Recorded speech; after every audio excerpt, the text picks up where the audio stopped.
पिछले कई दिनों से 2 सितंबर से हमने कुछ शुरू किया। लगातार हमने खुलासे किए सेबी चेयरपर्सन माधवी जी के विषय में, उनकी किन कंपनी से क्या लिंक्स हैं, ये सब हमने आपको बताया। 2 सितंबर को मैंने एक प्रेस वार्ता की कि 16 करोड़ 80 लाख आईसीआईसीआई से, आईसीआईसीआई बैंक और आईसीआईसीआई प्रूडेंशियल से अलग अलग वक्त में अलग अलग कैटेगरीज में उन्होंने कैसे अर्जित किए। उस दौरान आईसीआईसीआई के कई केसेस सेबी में थे। 3 सितंबर को आईसीआईसीआई ने कुछ जवाब दिए हमें, और उन जवाबों पे हमने फिर से 6 सितंबर को हमने फिर से कुछ और काउंटर क्वेश्चंस किए जिसका जवाब अभी नहीं आया। 6 सितंबर को हमने एक और खुलासा किया कि कैसे माधवी जी और उनके पति की एक प्रॉपर्टी में कैरल इन्फो सर्विसेज लिमिटेड नाम की एक कंपनी किराए पे रह रही है, किराए पे ले रखा है बंबई में।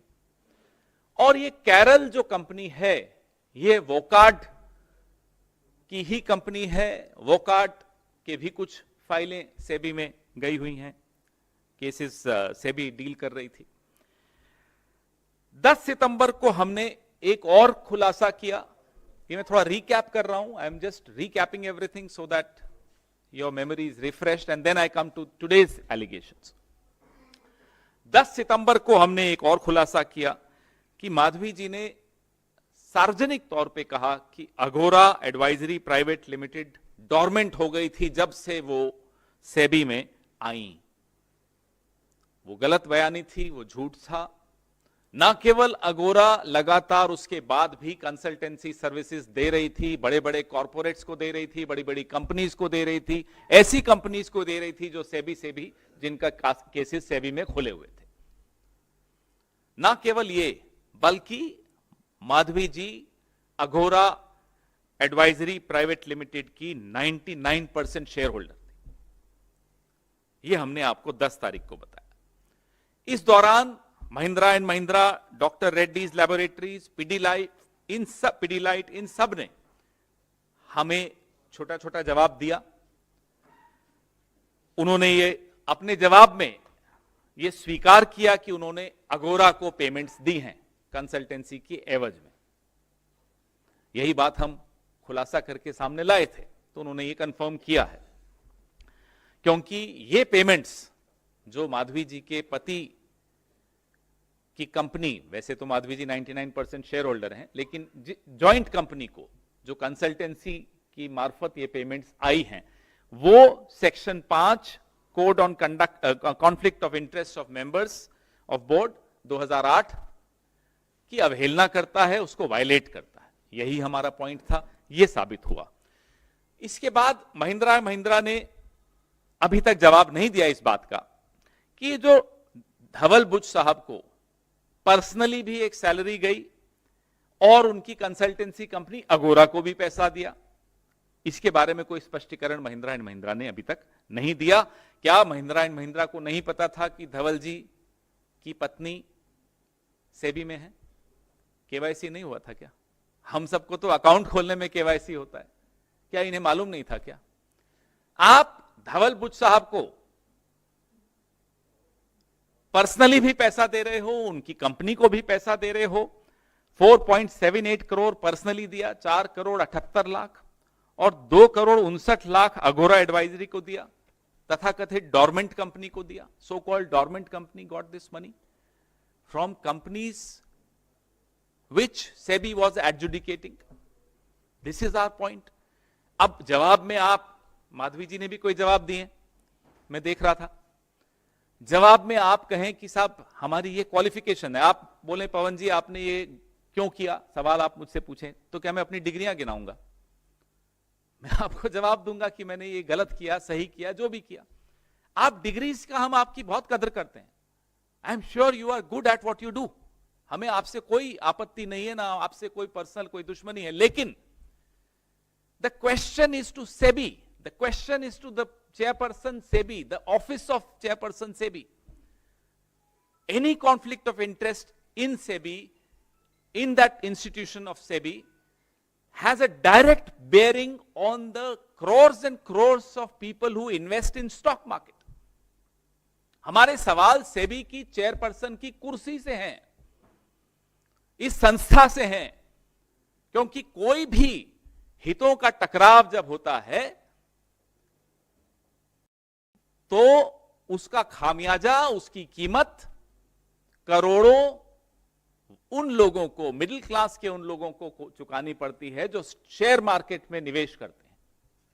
अब मैं अपनी आज की खुलासे पे आता हूं। मेरे साथियों को कहूंगा कि अब स्लाइड को आगे बढ़ाएं।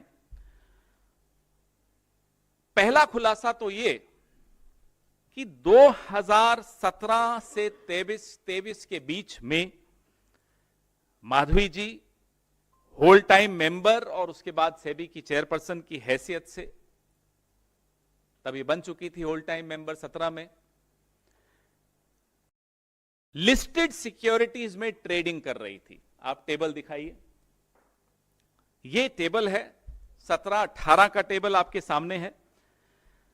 4 करोड़ 72 लाख, 18-19 में 19 करोड़ 54 लाख, 19-20 में 2 करोड़ 6 लाख, 20-21 में 6 crore 91 lakh.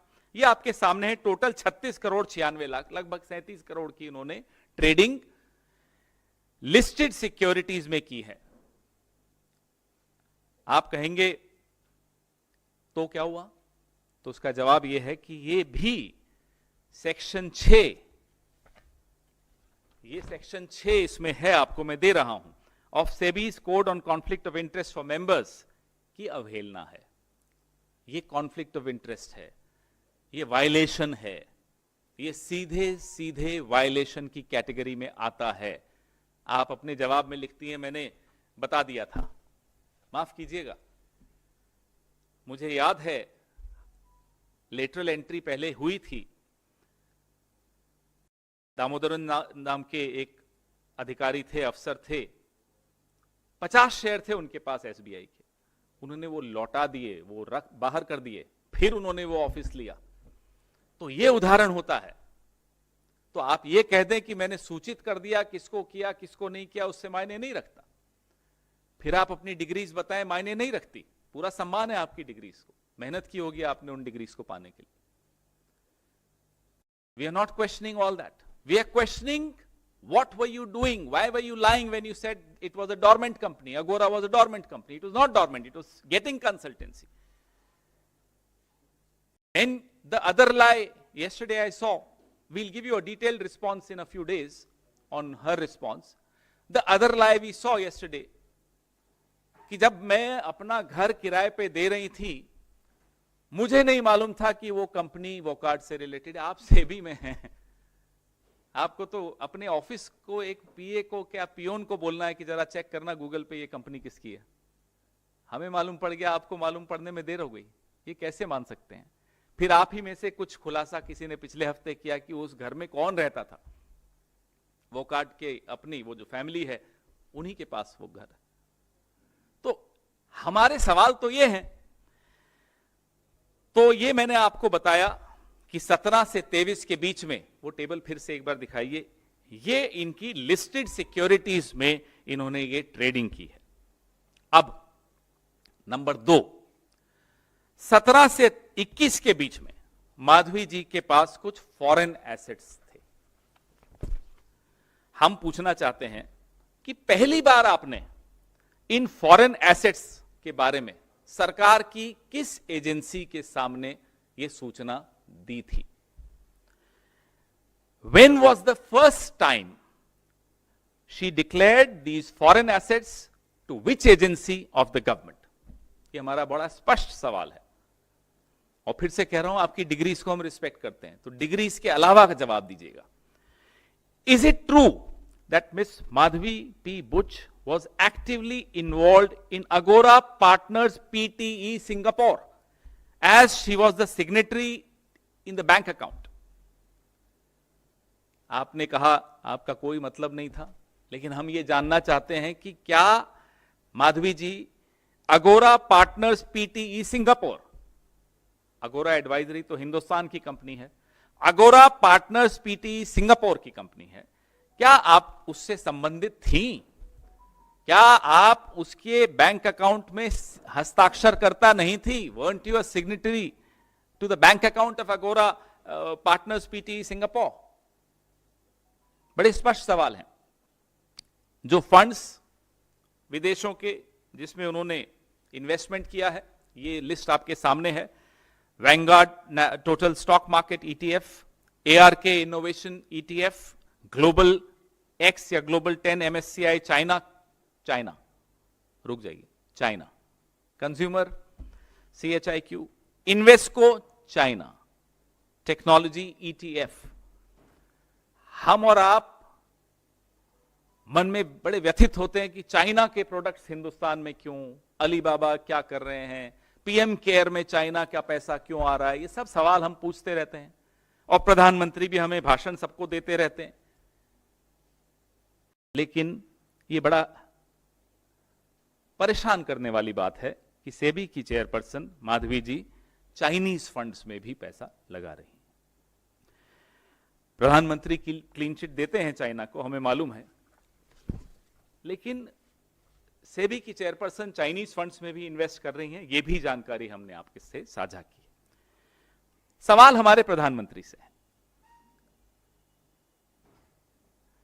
is the Prime Minister aware that the SEBI chairperson has been trading in listed securities while in possession of unpublished price sensitive information? आप जिस पद पर बैठी हैं, आपके पास ऐसी सूचनाएं हैं जो किसी कंपनी के शेयर्स की कीमत पर असर डाल सकती हैं।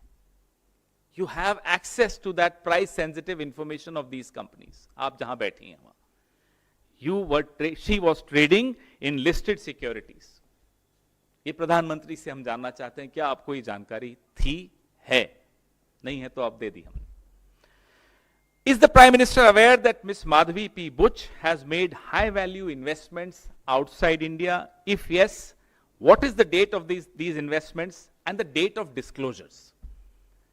क्या प्रधानमंत्री जी को मालूम है कि बड़ी इन्वेस्टमेंट्स माधवी जी ने विदेशों में की हैं? हम ये जानना चाहते हैं किस दिनांक की ये इन्वेस्टमेंट्स हैं और इन इन्वेस्टमेंट्स का डिस्क्लोजर किस दिनांक को किया गया है। Is the Prime Minister aware that the SEBI chairperson has been investing in Chinese funds at a time when India is facing a geopolitical tension with China? हम जानना चाहते हैं प्रधानमंत्री जी, क्या आपको ये पता है कि आपकी मातहत, जिनको आपने चुना है, आपने खुद चुना है, अपने कलम से चुना है, ACC में आप हैं, आप और गृह मंत्री दोनों हैं, क्या आप दोनों को पता है कि सेबी की चेयरपर्सन चाइनीज फंड्स में इन्वेस्ट करती हैं एक ऐसे वक्त में जब चाइना से हमारी टेंशन बहुत बड़ी हुई है? ये हम प्रधानमंत्री जी से जानना चाहते हैं। और ये सिलसिला ऐसा नहीं है कि समाप्त हो गया है, ये सिलसिला अभी चल रहा है। ये सिलसिला चल रहा है, मैं क्यों बोल रहा हूं, क्योंकि हम जाते जाते एक सवाल और पूछ रहे हैं जिसका जवाब हम ढूंढ भी रहे हैं, कुछ कुछ मिल भी चुका है और मिलने वाला है। माधवी जी से हम जानना चाहते हैं, क्या आप या आपका परिवार ऐसी कंपनी से डील कर रहा है या कर रहा था जिनका नाम पनामा पेपर्स या पैराडाइज पेपर्स में आया है? मैं अभी इस सवाल के साथ छोड़ रहा हूं, हो सकता है जवाब वो खुद दें, हो सकता है जवाब वो कंपनीज दें, नहीं तो जवाब हम देंगे। आई रिपीट माई क्वेश्चन, क्या माधवी पुरी बुच जी या उनका परिवार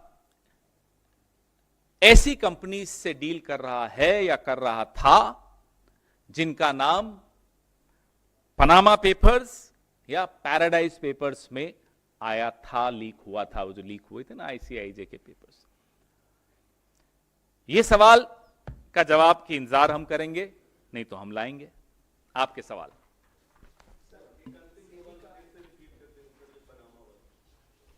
हिंदी में, इंग्लिश में। हम माधवीपुरी बुच जी से और उनके परिवार से ये जानना चाहते हैं, क्योंकि वो सेबी की चेयरपर्सन है, इसलिए ये सवाल प्रासंगिक है कि क्या ऐसी किसी कंपनी से आपने या आपके परिवार ने कोई रिश्ता रखा था या रखा है जिन कंपनीज का नाम पनामा पेपर्स या पैराडाइज पेपर्स में आया था? सर, आपके पिछले 2 खुलासे के बाद उनका एक बयान आया है। उन्होंने कहा है कि जब से मैं सेबी से जुड़ा हूं तब से अंगोरा एडवाइजरी, अंगोरा क्या बोलते हैं समूह या महिंद्रा समूह, आईसीआईसी बैंक, इन तमाम कंपनियों से मैं कोई पेपर नहीं निपटाया। और उन्होंने कहा ये दुर्भाग्यपूर्ण है, आरोप दुर्भाग्यपूर्ण है। मैंने पढ़ा, ये अगोरा में उनकी शेयर होल्डिंग है। इसकी तारीख है 20 जून 2024। एक कागज दिया, लगातार मैंने आपको सूचनाएं दी, लगातार आपको बताया, 4-5 चीजें ही हैं, उनका जवाब अभी तक नहीं मिला है। पूरे मामले को लेकर, लेकिन सिर्फ राजनीतिक आरोप और इसका जवाब राजनीतिक मंच से दिया जा रहा है। कानूनी कार्रवाई का क्या विकल्प है? हम इंतजार कर रहे हैं प्रधानमंत्री क्या एक्शन लेंगे, वित्त मंत्री क्या एक्शन लेंगी। हम अपना काम कर रहे हैं और हमारे एक सांसद हैं, हमारी नहीं किसी और पार्टी की सांसद हैं, वो लोकपाल में गई हैं, तो ये सब तो आपके सामने हो ही रहा है। लेकिन हम अपना काम, जो कि ऐसी जानकारियां, ऐसे खुलासे हैं जो आपसे हम साझा कर रहे हैं, जिसका सीधा सीधा प्रभाव इस देश के करोड़ों ऐसे लोगों पर पड़ता है जो शेयर मार्केट में इन्वेस्ट करते हैं। पवन जी, आपके आरोपों के बाद बुच दंपत्ति ने कहा कि ये आरोप हमारी छवि खराब करने के लिए, और इस आरोप से उन्होंने कानूनी कार्रवाई का भी संकेत दिया और कहा कि आईटी रिटर्न प्राप्त करना हमारे मौलिक अधिकार का उल्लंघन है और यह गैर कानूनी है। भाई, हमने तो कहीं आईटी रिटर्न्स दिए नहीं है, कहीं दिए हैं किसी को मिले हैं? हमारी किसी प्रेस रिलीज में है? आप जो आपको कार्रवाई करनी कीजिए। हम अपनी जिम्मेदारी, इस समाज के प्रति जो हमारी जिम्मेदारी विपक्ष की हैसियत से है, ऐसी जानकारी जो या तो आपने छिपाई या नहीं बताई या असत्य जानकारी दी, उसको हम आपके सामने रख रहे हैं।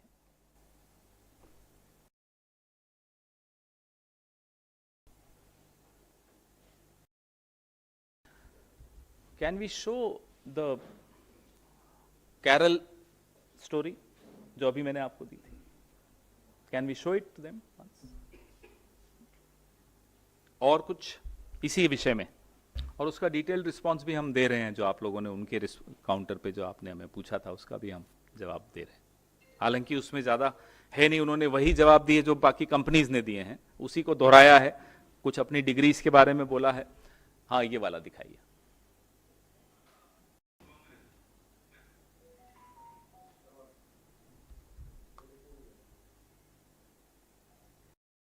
ये आप पढ़िए, ये आप ही लोगों ने किया है, हमारे खुलासे के बाद किया है, उसके लिए धन्यवाद।